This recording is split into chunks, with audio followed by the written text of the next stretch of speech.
So hi everyone, I'm Gabriel, and we're going to talk a little bit about microservices, Kubernetes, and Deis specifically. So I'm curious, before we get started, how many of you in the audience, on the scale of sort of learning to actual practitioner, I'm curious to see a show of hands. Who's sort of in the still learning about this stuff camp versus a practitioner who's also learning but has started to put some of this into effect yet? People here to learn? Hands up. Practitioners? Okay, good mix. All right, that's not very helpful for me because now I have to do both. But all right, that'll work. So a little bit about me. I'm the Chief Technology Officer at Engineered and the creator of Deis, as Jason mentioned, an open source PaaS system, but also much more than that. Maybe little known fact, I was actually the largest external contributor to Docker during its formative months. So if you've ever used Docker and used things like the volume subsystem or ever looked inside Docker at something called host config and things like that, those were things that we added to the Docker project to get early versions of Deis working.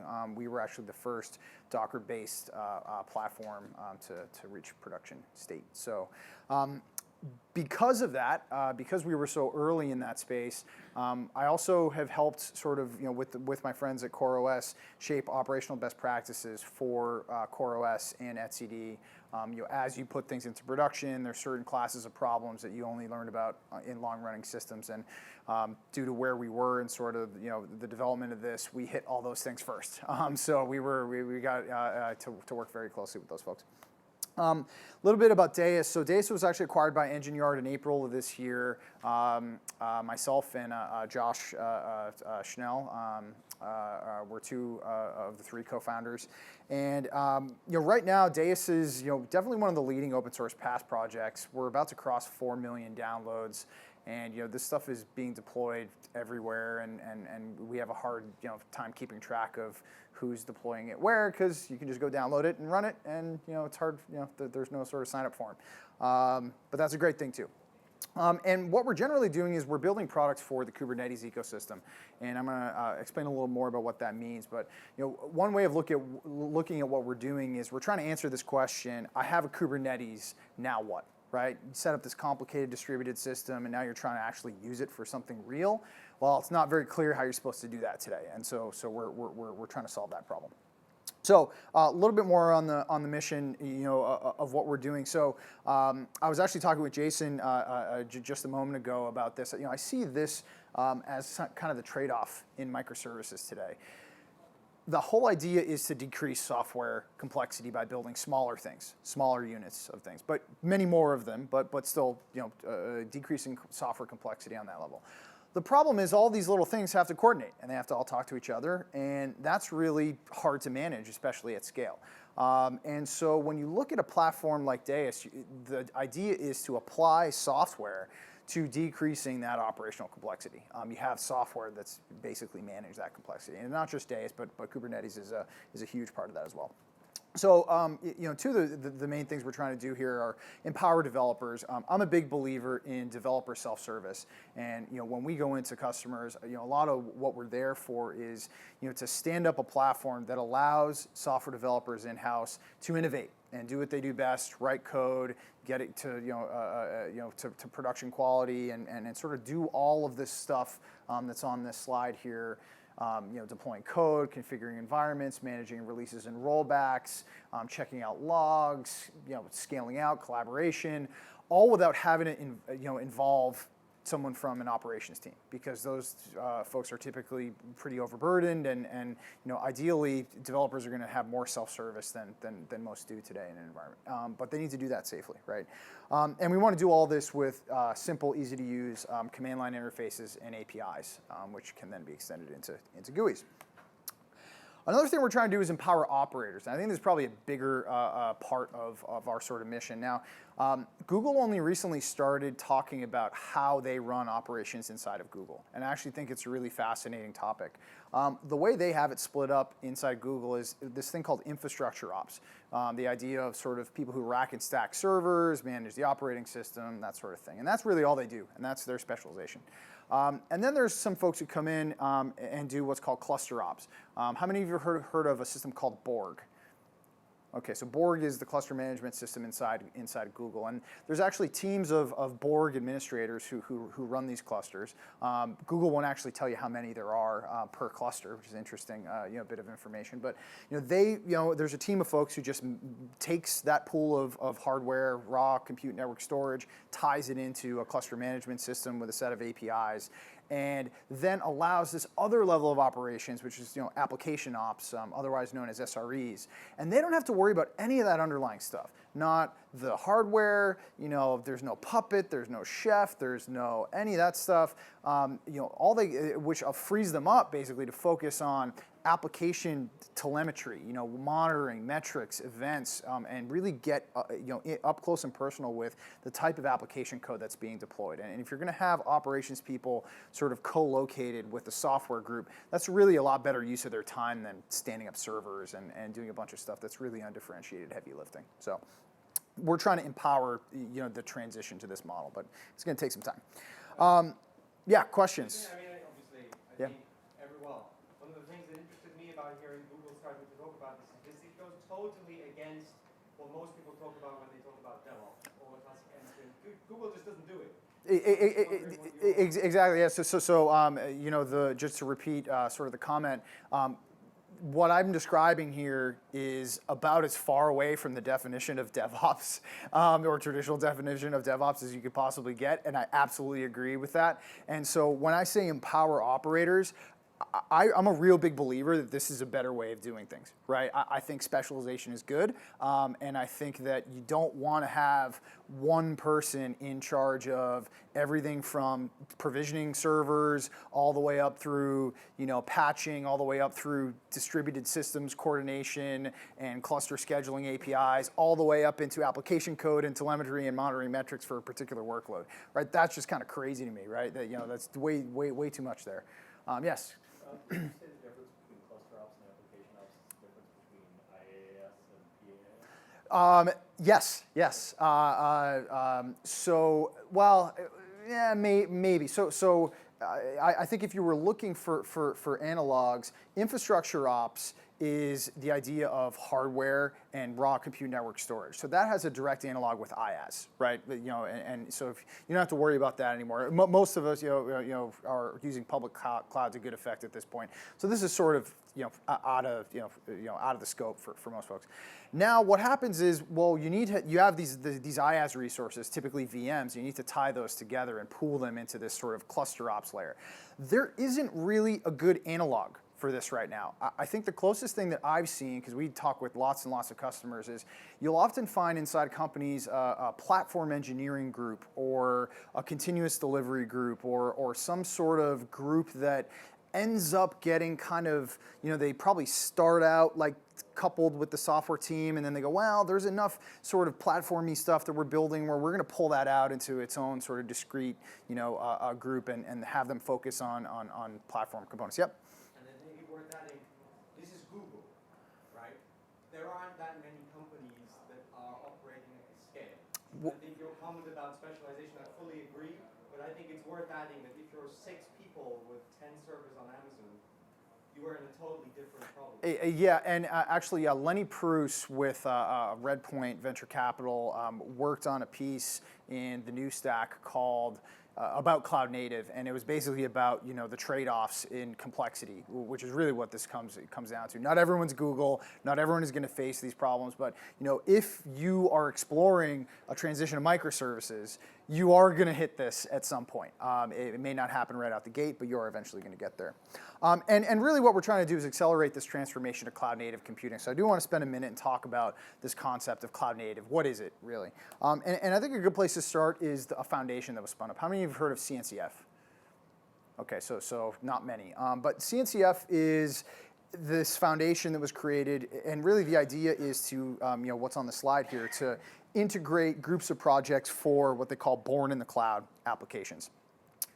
There's so much innovation going on in the space, and yet there's not really a lot of sort of good efforts around how to standardize and make sense of this just massive Cambrian explosion of infrastructure software that we've seen over the last 2 or 3 years. So first, what is a cloud-native application, right? The CNCF defines it very specifically. It is, number one, container packaged, which means that there is a format, a standard packaging format that's used to ship this stuff. The second is that it's dynamically scheduled.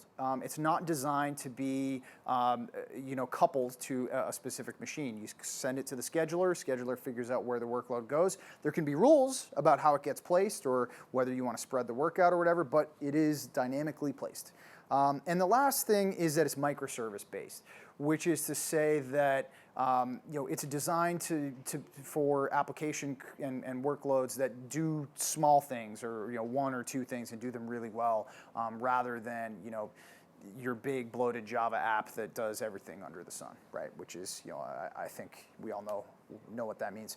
Now, I'm not going to go over this slide in too much detail, but this is the scope of what the CNCF is trying to sort out for everyone. There's a lot here. If you look at the bottom of this, infrastructure provisioning, software-defined network storage, up to the compute node OS, that's sort of what's been traditionally defined, or what's I think Google would define as the infrastructure ops portion of this. Then you have sort of agents and container runtimes, Docker being a good example. And distributed system services is showing gluing together these different nodes, resource scheduling, application definition orchestration, and then off to the side, sort of this idea of a repository for how you're supposed to handle and ship artifacts. None of this is standard yet. I mean, there's sort of de facto standards, but there needs to be a group that's working this out, and the CNCF is trying to do that, and it's doing it in an interesting way, rather than doing one of the models, which is let's write a spec and then have two implementations of the spec, which would imagine how long they would take to do for all of this stuff. Never happen. Instead, what they're doing is an incubator model where different projects are leading in different areas. Container runtime is, Docker is doing really well, or OCI or something, and take that and then try and wrap some standards around it, and then maybe adapt the project to the standard and be a little bit more pragmatic with it. Now, one of the dreams of the CNCF is this idea of composite microservices, and I bring this up if only to mention, and sort of point to the horizon and say, look, this is where we could, in theory, go. The idea of a single microservice makes a lot of sense, right? You take some code, whether it's an app, a function, Lambda style, or container VM, and add some configuration to it, and you get a deployable unit of a thing. But what ends up happening in these complicated microservice architectures is you require this idea of a composite microservice, which is made up of not only multiple microservices, but other composite microservices. And that has a ton of implications for things like policy and what happens when you touch one service. Does that have downstream implications for other services? And this gets down to this question of publication and deployment. Now, no one who studies this stuff would say that you should be doing this without a CI/CD pipeline driving this. I think we've all sort of realized that's pretty important part of the mix here. But one of the things, and sort of the idea of immutable architecture, right? So an infrastructure, the idea that you're not using node convergence where you're sort of converging desired state on a machine, in sort of with something like Chef or Puppet, but rather you're building artifacts that are immutable and then sort of distributing those across a distributed system. It's a much more reliable model. And by the way, you can do that model with containers, but you can also do it with things like machine images, like the Netflix AMI bakery. There's multiple ways to do that. But there's these other two areas where in the future we're hoping to get there. One is deployment of services that use monitoring data to canary, roll forward, and roll back. Imagine a service or a composite microservice that knows on every deploy to roll out the new changes to 10% of traffic, and then based on telemetry and based on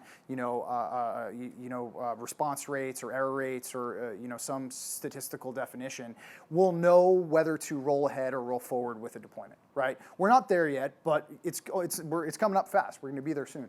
And then the other bit here is changes that propagate automatically through a dependency graph. If you have composite microservices, what happens if you touch, some deep, service that's deeply embedded and used by a bunch of other services? What are the implications of that, right?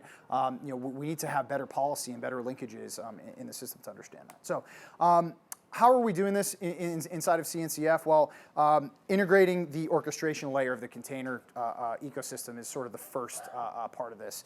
And Kubernetes has been offered as the seed technology. Kubernetes basically kicked off the CNCF, and they donated, Google donated CNCF. They actually no longer own the IP, technically the CNCF does at this point. So, which brings me to Kubernetes.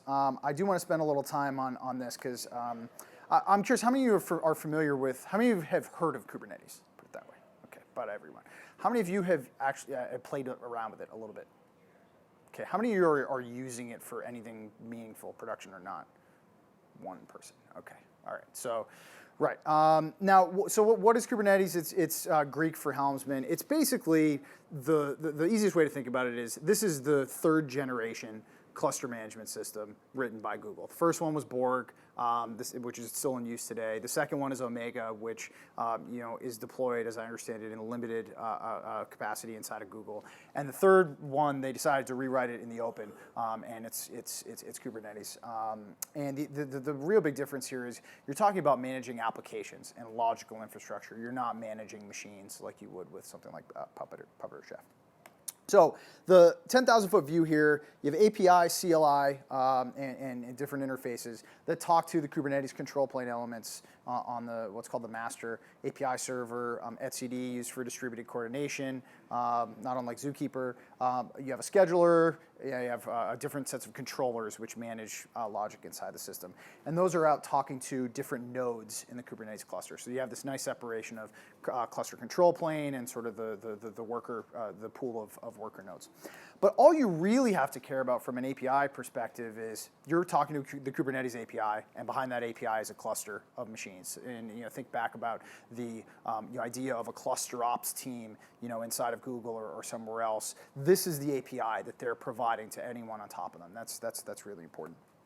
Now, Kubernetes is seeing some real-world adoption. It's not in production at all these places, and there's a few customers we're working with that would be some big logos here that I also can't mention. But the adoption is happening. It's real. Kubernetes actually has about 650 contributors to the external project from a really wide range of companies, mostly large enterprise companies. And there's a reason folks are spending time committing on it. It's being used. It's a real thing. So. Here's where we go really deep. And so I will judge your eyes here and see, when I get enough deer in the headlights, I'll move on here. But I do think it's important to spend a little bit of time talking about some of the things that make Kubernetes interesting and unique. The first and most important, in my personal opinion, is this concept of labels. This is something that you're not going to find in other cluster managers. What labels are arbitrary key value metadata that's attached to any object in the system. And they're generally used for identity, and this is the only way that you group things inside of Kubernetes. So things like nodes or containers, pods, or whatever, all get these arbitrary sets of key value metadata. This allows you to do things like selectors, which is a query language inside of the cluster manager that allows you to slice and dice on any different way. This is a selector where you're saying app equals my app, role equals front end. And that allows you to just basically pull down everything that is related to that. This is a wildly different model than something like Docker Compose. How many of you are familiar with Docker Compose? Okay, so Docker Compose is sort of from the architectural design of something, similar to something like a Tosca, where you have this upfront like YAML definition, and that's sort of a hierarchical model that's meant to manage, the desired state of what you're trying to deploy. Those things become really brittle, and what Google realized, I'm getting a chuckle here about brittle. It's probably an understatement. What Google realized is that. Really, to model living, breathing systems, you actually may have a system with multiple canaries out at any given time, and you have multiple versions of applications, and all states sort of converging slowly into your desired state. You can't really model that in a YAML file. It's not really possible to do that, right? And so that's why these hierarchical models of infrastructure management tend to be problematic. And so labels and label selectors are, in my opinion, the most unique thing about Kubernetes and the most valuable thing about it. So I definitely encourage you to read more about it. The Kubernetes documentation has a lot on this. Another bit that Google feels very passionately about is this concept of pods, which is to say that containers should actually support more than one set of logic inside of them, inside of sort of the namespace that the container sets up. So the example they use here is a file puller and a web server. Both those things would be different containers, but they would live inside of the same sort of isolation construct that, for example, Docker sets up. And that allows you to do things like share volumes, share IPC, share mount namespace. Just all the different namespacing sort of things can be shared inside of pods. So this is sort of an implementation detail, but an important one. Volumes are very similar to Docker's concept, but these are designed to be ephemeral. So the minute that you can create a volume and say there's data that lives in this thing, but the minute the pod disappears, that volume evaporates, right? So they're designed to be ephemeral. And you can back them by lots of different types of volume providers. There's also this great concept of replication controllers, which implement something called a control loop, otherwise known as a reconciliation loop. How many are familiar with the concept of a control loop in software? Yeah, okay, so a handful of you. So the idea of a control loop is, in distributed systems especially, but in lots of different systems, especially around infrastructure software, you really need to be telling the system what the desired state is going to be. And the current state, and then you basically let a control loop say, what's the current state? Oh, it's not the desired state. I need to go hit this with a hammer. And over time, the current state will converge into the desired state. And this is how you build. This is really the core primitive at the root of most self-healing systems out there today, is some concept of a control loop. So what's inside of Kubernetes is this concept of a replication controller, where you say, well, I want 20 copies of this pod to be running at all times. And the system is going to be always watching for how many pods are running. And if there's not 20, it's going to make there be 20. If you lose half the nodes due to a network partition, guess what? You're going to get half the container schedule the next time that control loop fires, right? And so this is a really, really core primitive. And if you look at the API and internal APIs inside of Kubernetes, they're all premised on this idea of a control loop. And the replication controller is a really good example of that. You also have this concept of services, and services as sort of a decoupled external thing. So you can stand up a series of pods, and then you can say, all right, well, I want to expose these, right? I want to expose these containers. How would you imagine you do that, right? How would you grab a group of containers or pods inside of Kubernetes?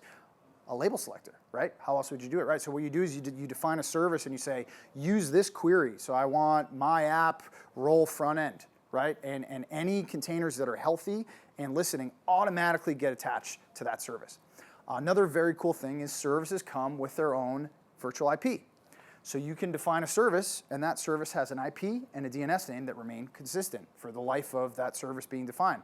Now, if there are no pods that are fulfilling that service, well, you get a timeout when you go to talk to it. But that's certainly a lot easier than trying to model the service at the time that you stood up the application, because those two things should be separate. They should be decoupled. How you expose something versus the implementation of that thing, right? So this is an incredibly valuable feature of Kubernetes. Secrets, secrets management, notoriously difficult in infrastructure software, and Kubernetes solves this too with a secrets API that mounts secrets into volumes, and pretty important feature. Horizontal pod autoscalers. How many of you are using autoscaling today, maybe at the infrastructure level? Yes, autoscaling is really quite cool. One of the things that is, I think, lost on a lot of folks is the minute you transition to container-based architecture, you really kind of lose your autoscaling capability, right? Does anyone know of a cluster management system today that can scale containers automatically, right? No, right? Doesn't really exist today.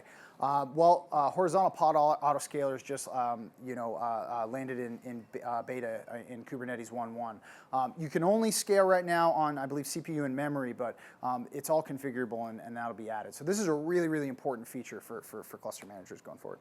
Then you also have daemon sets. Daemon sets solve the problem of how do you run something on a bunch of nodes. There's oftentimes you'll have management tasks or like a log aggregator or different things like that you want to be running on across the board. Aren't they totally evil? Daemon sets, they're sort of They're very useful for platformy, management-y functions, but you're not going to want to deploy. So in other words, you'd probably want to lock it down to the cluster ops team. Is kind of how I'd view it. Useful, but they're evil. Because I mean, they go totally against the principle of immutable infrastructure, which is a lot of what containers are based on. So Yeah, so but I'll give you an example of why they might be useful. Let's assume that you wanted to write, I'm talking with a company right now who is doing like syscall filtering, right? So for security purposes, right? And so they wrote this container, you run it sort of in a privileged mode, and it'll do like sort of like, if it detect bad syscalls and kind of knock stuff, out of play if it detects it. Well, you want to just roll that out across your infrastructure, right? And the important thing is, as you add nodes, you don't want to have to worry about like the Ansible or Chef, having been set up to do that. You want sort of the cluster manager to have the desired state of what should be running on all the nodes. But again, it is a management-y sort of use case. I have yet to see a use case where you would want to take a microservice, for example, and deploy it via daemon set. It's not something you see. So, yes?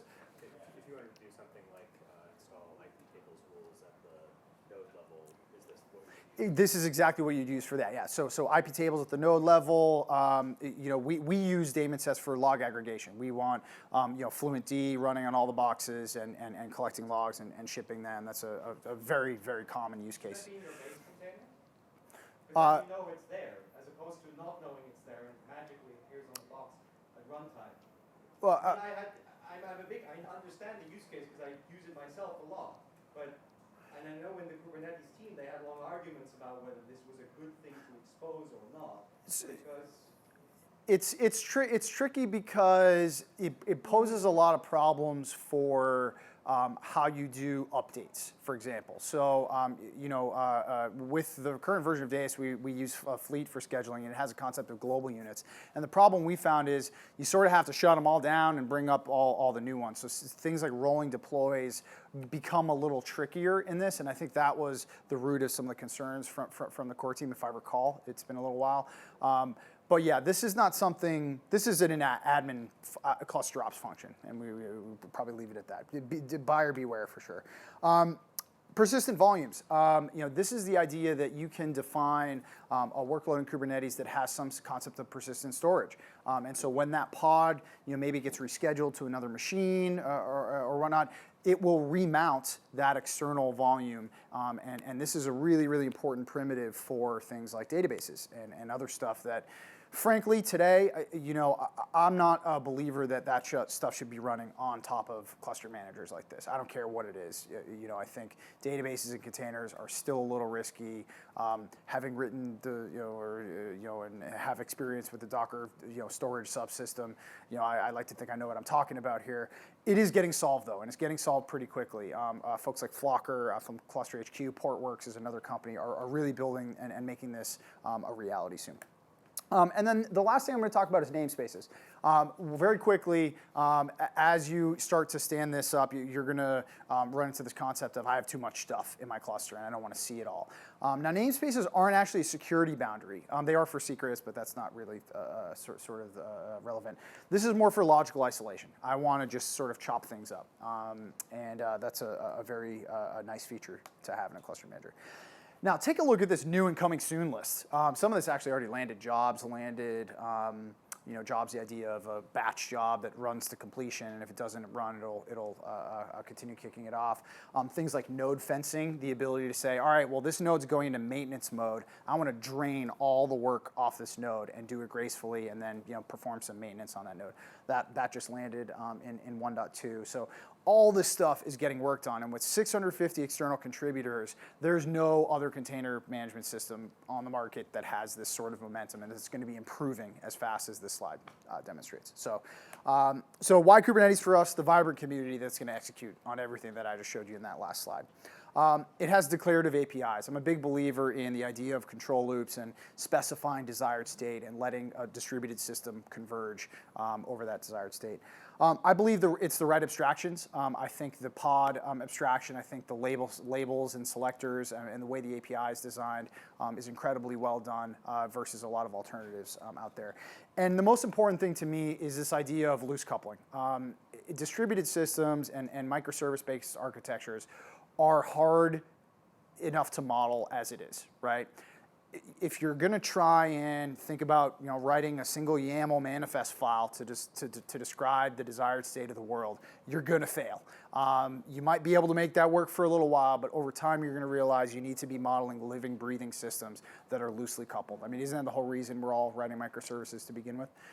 So this is really important in Kubernetes design. And having had experience with lots of other solutions in the space, won't name names or anything, but it's pretty clear that the folks who designed this are actually the folks who worked on Borg and Omega. It really does represent 10 years experience of this stuff at scale. Now here's the problem. Using Kubernetes is really complicated, like very, very complicated. And that's why we built something like Deis Workflow. So what is Deis Workflow, otherwise known as Deis V2? So it's a private platform as a service running on your own infrastructure. It's for developers, it's a simple experience on top of Kubernetes, and it functions as a force multiplier for operations teams. Again, going back to that idea of Google's operational model. If you take a look at other platform solutions on the market today, they're very different in that they bring with them the entirety of the stack, right? Everything from VM management all the way up through scheduling, all the way up through service discovery and all that stuff. We're not fans of that. We actually think that it's better to take something like Kubernetes that has this experience behind it and start to build small things on top of Kubernetes that allow us to achieve these end goals. And so we have a very different sort of philosophy on how we approach platform design.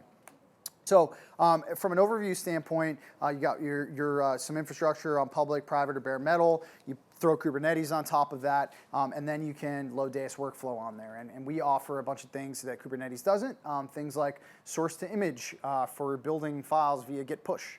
Log aggregation, so you can look at interleaved logs across related groups of pods. Application release and rollback functionality, authentication authorization, LDAP integration. Edge routing, an edge routing system that's actually designed to work with real web apps and does things like per application SSL and TLS termination. And that's just a few examples. But we really make Kubernetes easy to use. And we also provide a simple REST API on top of it, which doesn't require sort of the complexity of interacting with Kubernetes API, as beautiful as that API is. So what is this workflow for developers? Once you stand up Deis Workflow, it's basically git push, Deis master, Deis PS, Deis scale to scale up your services. Config set to change environment variables, and there's a few other things.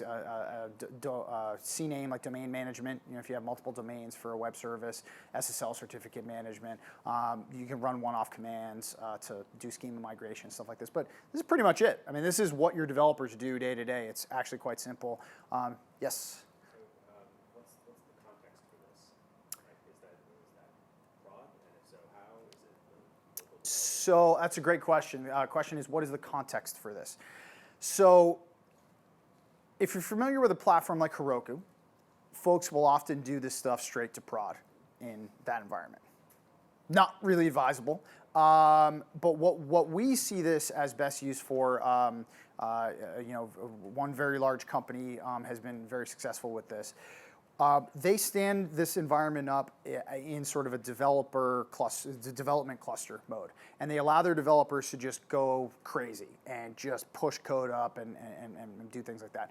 When a piece of software or a microservice graduates from this development environment, they then use other commands inside of Deis to build a pipeline around that. And that pipeline gets wired up to a CI/CD system. And that uses things like the Docker images that are a result of the platform to actually do the promotion. Because this isn't rebuilding your artifacts every single time you push code isn't what you want in production. You want to be testing a thing and promoting that thing.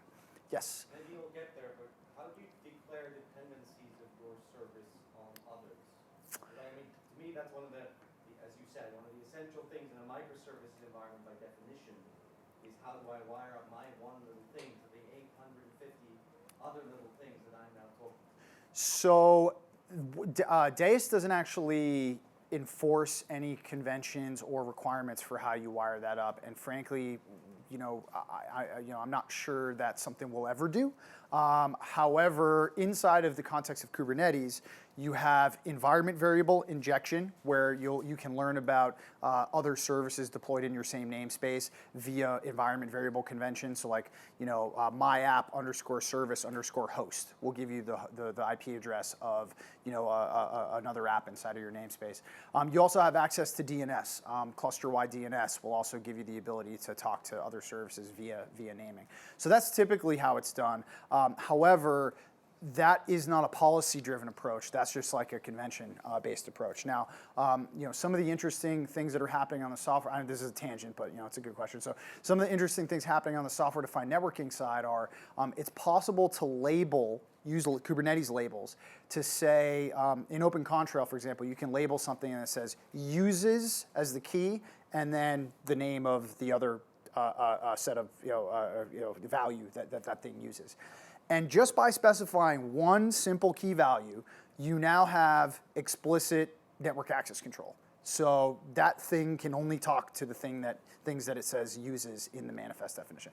There's nothing remotely like that in any other container management system that I've seen. So the closest is probably semantic pipelines from Apcera, and that's a proprietary solution. So. So anyway, I'm happy to talk more about that. I do definitely want to get to a demo here. So what is Deis workflow for operators? What's the experience? Well, using kubectl, which is the command line for interacting with Kubernetes, which is a Swiss Army knife, and got a lot of sort of subcommands in it. And something called Helm. And I definitely want to talk a minute about Helm, because this is another project that we just announced just in the past few months. So what is Helm? Helm is the package manager for Kubernetes. Best way to find, share, and use software built for Kubernetes. Familiar with Homebrew?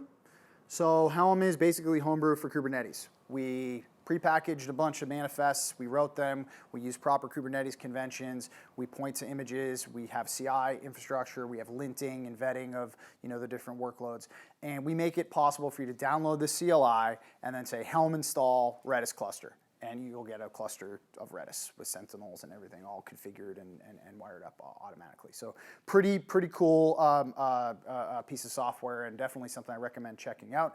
Why did we build it? Well, because we thought it should be easy to get up and running with common stuff. Like when we started working with Kubernetes, we're like, what? I got to write these manifests. Like, where do I go to find out how to deploy a whatever, right? There was no place to do it.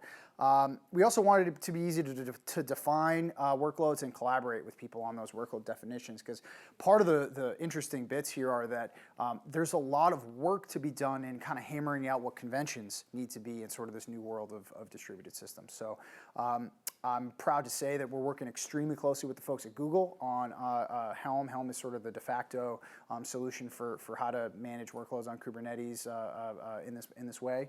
And we've also are working closely with the folks at Red Hat, who have a tremendous incentive, with their platform being built on Kubernetes also. So Helm versus workflow. Why would you use one versus the other? Well, Helm supports more than 12-factor apps. How many of you are familiar with 12-factor? The idea of 12-factor apps, microservices. So 12-factor set of rules, follow the rules, you get nice sort of easy scaling, developer self-service, all that stuff. If you violate the rules, like do something crazy like persisting state, then you are kicked out of the 12-factor club and you can no longer run on most platforms out there. Well, guess what? Kubernetes has lots of primitives, persistent volumes being a great example, that make it possible to run stateful workloads on the cluster. And unfortunately, there isn't really a good way to deploy and manage that stuff, so we wrote Helm to be able to do that. Helm is much more Kubernetes native, and really at this point, it's sort of a tool for operators and less so for developers. It's not really going to give you that developer self-service thing. People need to understand Kubernetes primitives in order to use this tool, but that's okay. It's also what we use to install the workflow. So I'm going to kick it over to a quick demo here. We'll see if the demo gods are with me. I am using tip off master today, so if that just to yeah, just lower expectations here. So, so I'm going to take a look at this. This is an example Go application. This is, very common sort of, something you might be deploying in a microservice style architecture. This happens to be written in Go, but it can really be written in anything. And what I'm going to do is I'm going to say Deis create, and I could provide a name, but I like my auto name generator. Violet Whitecap is the name of this application. And what it did was it actually added a Git remote here to Deis, which actually uses SSH. And I've already, if I do Deis keys, I can see I've already added my local SSH key so I can authenticate with the cluster. So from here I can just do a git push Deis master, and we'll see if the demo gods are with us. All right, and you can see that it's starting, it detected a Go application. What this is doing is running through a build pack. Build packs are used in Cloud Foundry, Heroku, lots of different platforms. Take source code and compile that source code into what's called a slug, which is a piece of sort of vendored code that can be run inside of a given environment. And so you can see this is already done. I don't even know how long that took, but it was pretty quick. And if I curl, what's this? Violet Whitecap GabberTV.io, which is the name of my cluster. I can see powered by Deis, release version 2, right? So, okay, cool. If I do a Deis PaaS, I can see we have one version of this, and this is actually the pod ID for the web container. So let's scale this thing up, right? Why not? Scale web equals 10, right? So we can just, we got a traffic event, boom, let's just blast out a bunch more containers. And what we can see here, if I flip over to, this is actually a listing of kubectl of all the pods on the system. Up at the top, you can see the Deis components, the builder, the database, Minio, which is like an S3 compatible object storage, registry, a single version of our edge router system, which is powered by Nginx, and workflow, which is sort of our controller REST API surface. If you can't tell, Deis itself is actually built in a microservice style and all happens to run inside of Kubernetes. So literally all you need to do is bring a Kubernetes cluster, and then I'll show you this. With Helm, you can actually load the platform all on top of the Kubernetes cluster and get to work. Now you can see down here we have in the Violet Whitecap namespace, we have our 10 containers. They are all running. They've been up for about 55 seconds.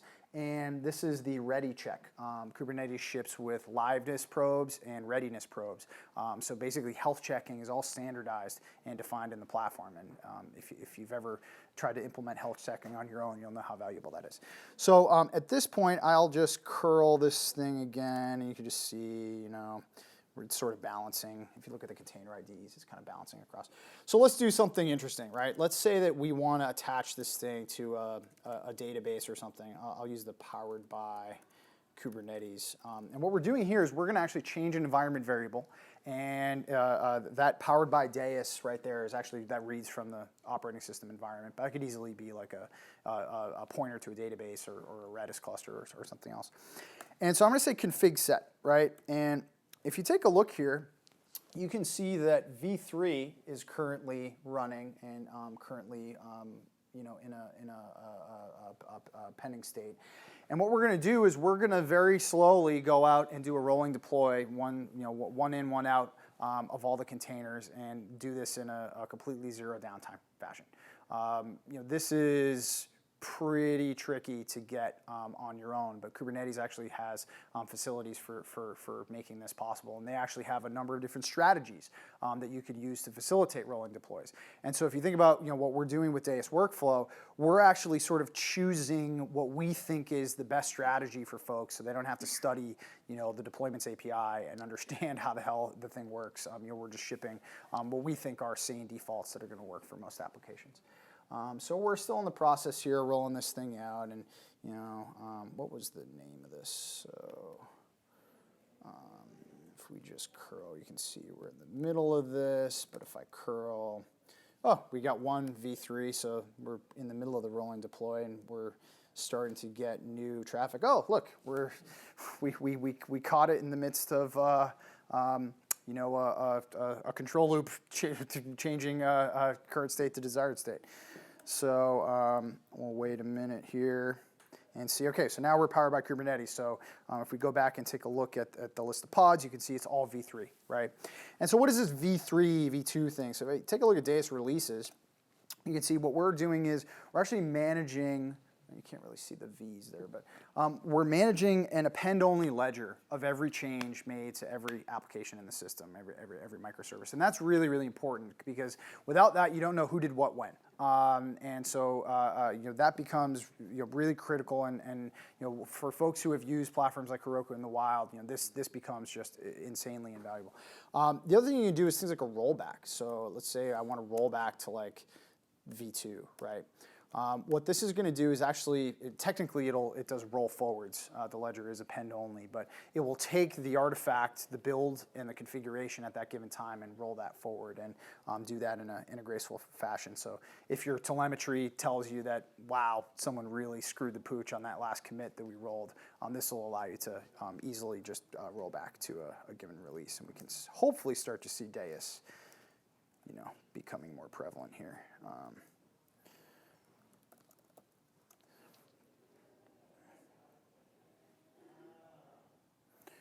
All right, so what else can this thing do, right? Let's open up another terminal. So if you take a look at the Deis help command, we manage applications, we can manage processes, we can manage config, set and unset environment variables is the way that manifests. We can do things like assign domain names to your applications. Most people who use Deis, and most people frankly use microservices generally, are building RESTful HTTP-based services. Oftentimes you want to attach different sort of domain names and different SSL certificates to that. We support all the facilities you need to manage that using our custom edge routing system. We also allow for limits. So let's say you want to limit something to using only 512 megs of memory, so your cluster doesn't come to its knees due to memory leaks. That's an important feature. We also support tags. Tags are a way to allow you to pin workloads to given hosts. So you can fire up your cluster and you can say these hosts have these key values. Disk type equals SSD. And then you can tag workloads to say, I want to only have those workloads deployed to disks that have SSD, so you can use the fast storage locally. Releases certificates, that sort of thing. So this is sort of the this plus the git push model is interesting. There's also the ability to use a command called Deis run, which allows you to run a one-off command. One thing I do want to show you quickly is Deis help builds create. You mentioned before, I'm sorry, your name? Chris mentioned before a great question of how would you see this integrated into a production pipeline? So we don't actually recommend using git push in a production pipeline. What we do recommend is using this, which is a command called builds create. And what builds create does is it takes as an argument an image, which is a fully qualified path to a Docker image. And by passing a path to a Docker image, you can actually promote things into Deis that were pre-built and pre-tested in your CI system. So that's a pretty important feature. Yes? Does Deis have any thing rather than being active, like a watcher type thing where you can react to changes in Git that are done through another process? I'm trying to understand.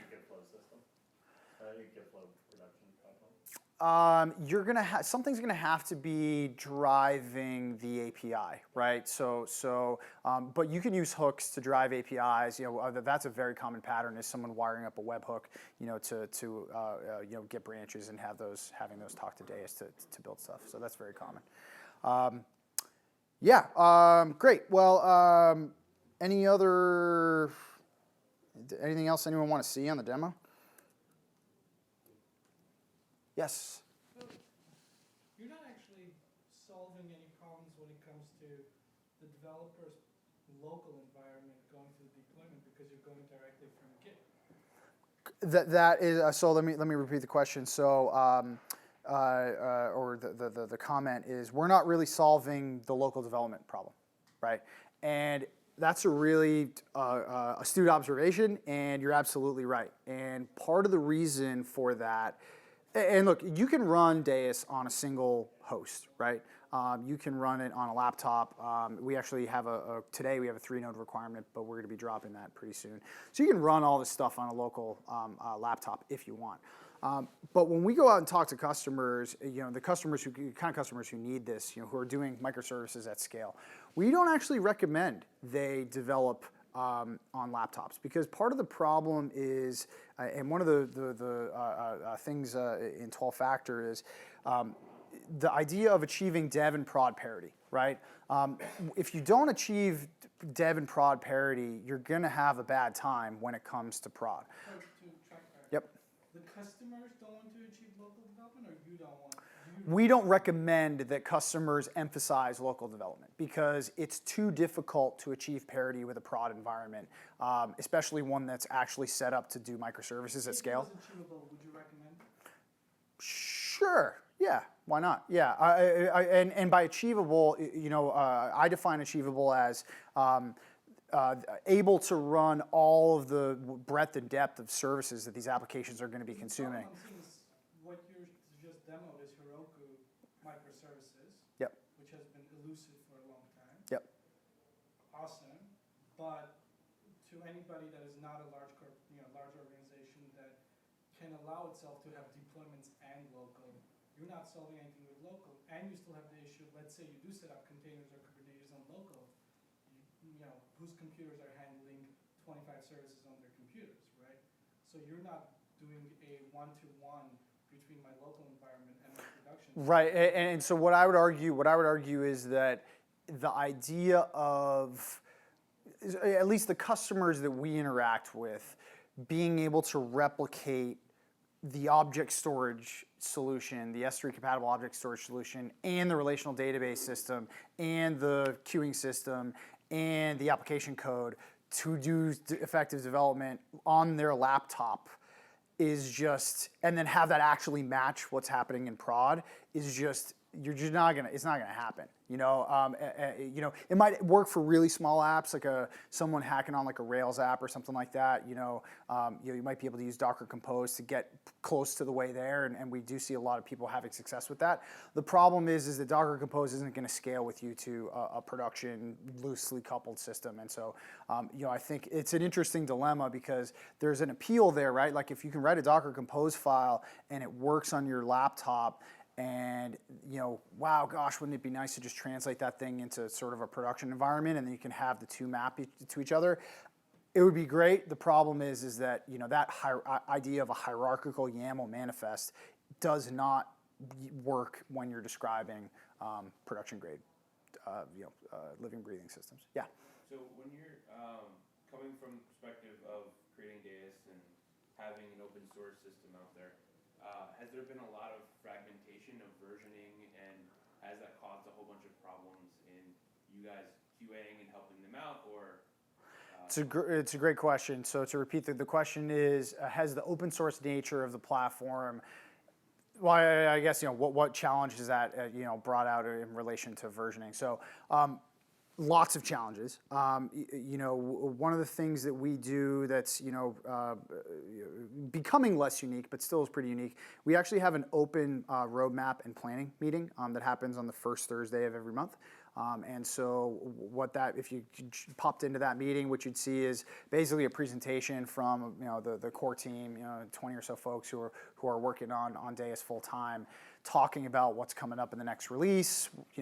What do we want to include? What do we not want to include? Taking feedback from customers. It's usually folks who are deploying this in prod who show up because they're incentivized to do that. But what ends up happening is, as far as releases go, the pattern that I've seen is folks will find a stable release or what's stable for their organization, and then they'll kind of sit on it until there's like another stable-ish release, and then, or a release that other people, and they talk to people in IRC and they say, oh yeah, go to 1.6.1 or go to 1.12.3 or whatever, and people will migrate to that.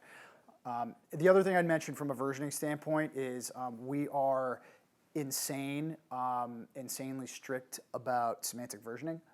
We really believe that semantic versioning is about the most important software contract you can make, and it becomes all the more important when you're delivering software to other software teams.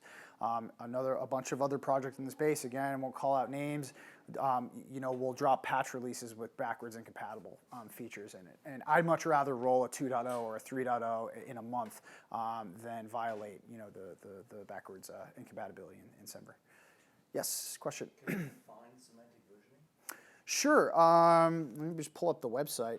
Semantic versioning. It's funny. It's pretty new in the scheme of things, but there is a website on it. And the idea of semantic versioning is given a version number major.minor.patch. You bump the major version when you make an incompatible API change. You bump the minor version when you add features, so it's additive but not breaking. And then you bump a patch release when you make a backwards compatible bug fix. If everyone in the world of software followed by these rules, things would be a lot simpler, okay? The reality is that people use a 3-dotted number versioning system, and they sort of like fake semantic versioning, and then you go, oh, well, they just bumped a patch. We're gonna go take this in, and before you know it, your entire cluster is dead.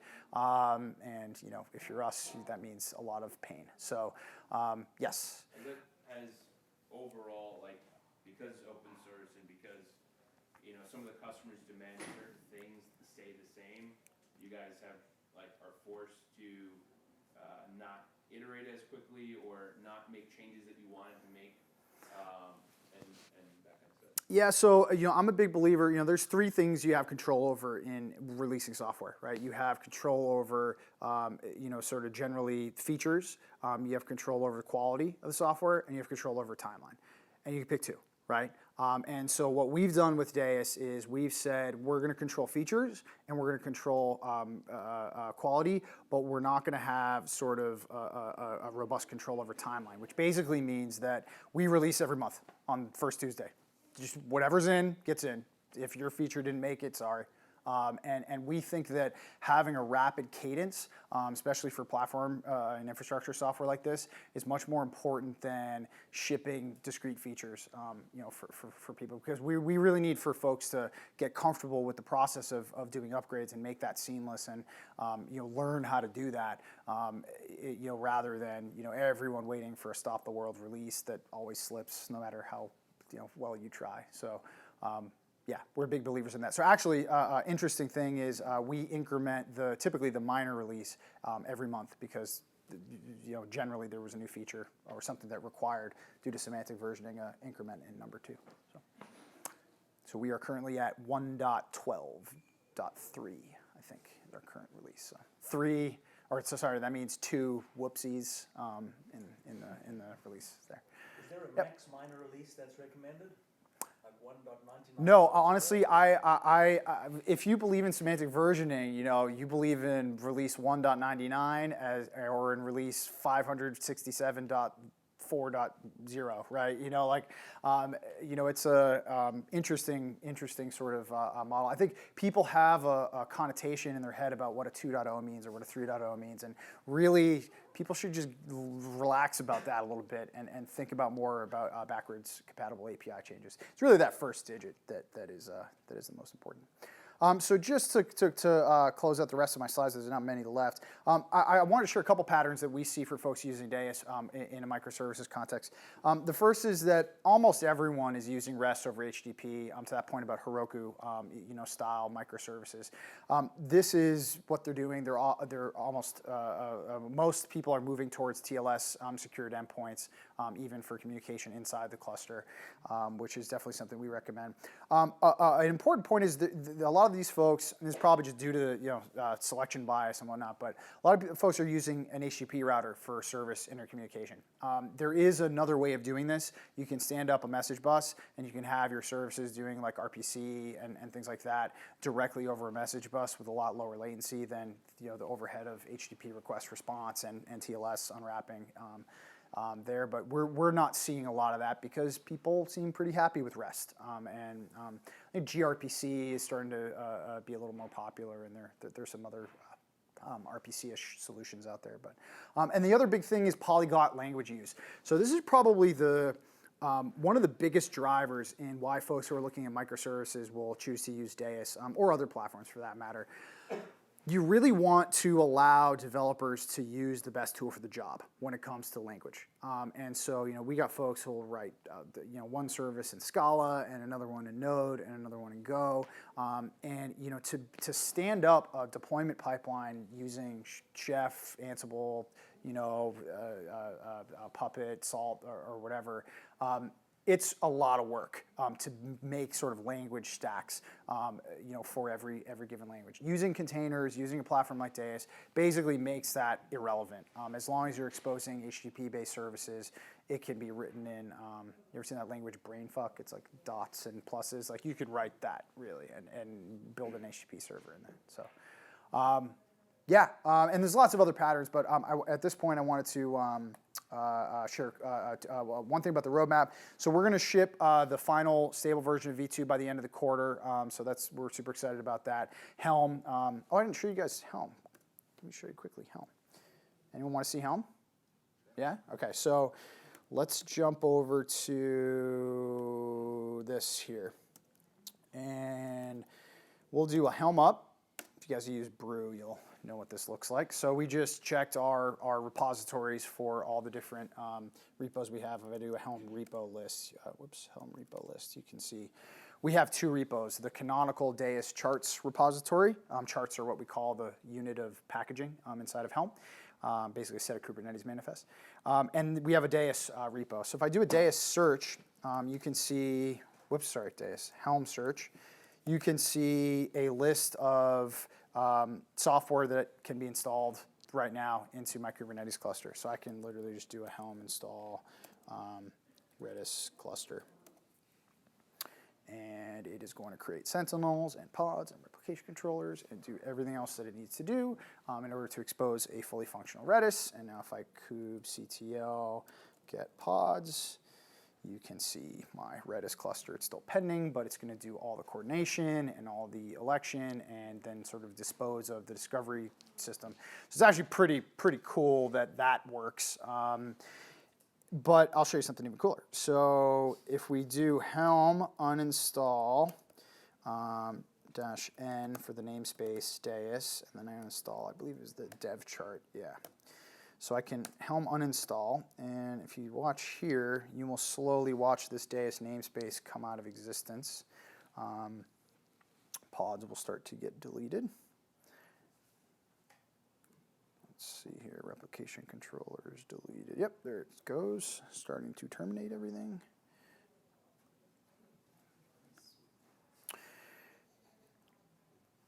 And so it's just sort of going through and choking out everything. You also note that there are some secrets here. One interesting point I'll make with Helm is, as you can imagine, systems like this require secrets to be generated, right? Private keys and stuff like that. So Helm actually has a command called Helm generate. And what that will do is it will go through and run 4 generators using a template, and that just did things like OpenSSL, certificate generation, and stuff like that. It'll do that on the fly. It'll do that automatically if you didn't do it, but I just regen stuff just for kicks. And now at this point, if I want to install this, I just do Helm install Deis dev. And if I do kubectl get pods, services, and RCs, and namespace equals Deis, you can see that we created services first because services actually have IPs associated with them, virtual IPs, and we want those virtual IPs assigned and available before we do anything else, right? Because that stuff shouldn't be changed after the fly. Then what we did is we created these replication controllers for the Deis builder, for example. This points to an image that lives on Quay.io, team here in New York City, over at Workbench, if you didn't know that. And with a selector for how it's supposed to know how many of these replicas are actually in effect. We're asking for 1, and because we were asking for 1 in this replication controller, we have 1 builder pod that's currently running. You can see we're still waiting for this to become ready, and we're still waiting for this to become ready. And because of that, I can't actually interact with Deis. So that's going to fail. Cool. So that's how you use Helm to install Deis, or anything else for that matter. Great. Okay. Last thing I wanted to share, I mentioned this. We have an open roadmap and planning process. If you're interested in this stuff at all, it's cool to just stop by. Or, one of the other things I always like to mention to folks. There's a lot of people out there who go part of the way down the route of building their own platform, right? Because often people have use cases that just aren't frankly met by a lot of the stuff that's out there. And I totally get that. I totally know what that's like and how people arrive there. We have customers come to us often who are deep in that process and go, whoa, we don't really want to be maintaining this. This is not the business of the business. The cool thing about Deis and what we do is we're really best viewed as a PaaS framework. We build on top of something like Kubernetes. We don't roll the entire set of distributed systems with us. So if you're interested in hacking on what I can best describe as microservice-based platform components, we've got people who spend a lot of time committing code on the open source project because they want the builder or the edge routing system or the log aggregation system or something like that to work in a certain way. So, which is to say, if you're interested in retaining some optionality with regard to how you can customize your platform and you don't like what's out there, come join the effort, the community effort with us. We've got about 160 plus contributors on the project right now, so the water's warm. Cool, that's it. Thanks, everyone.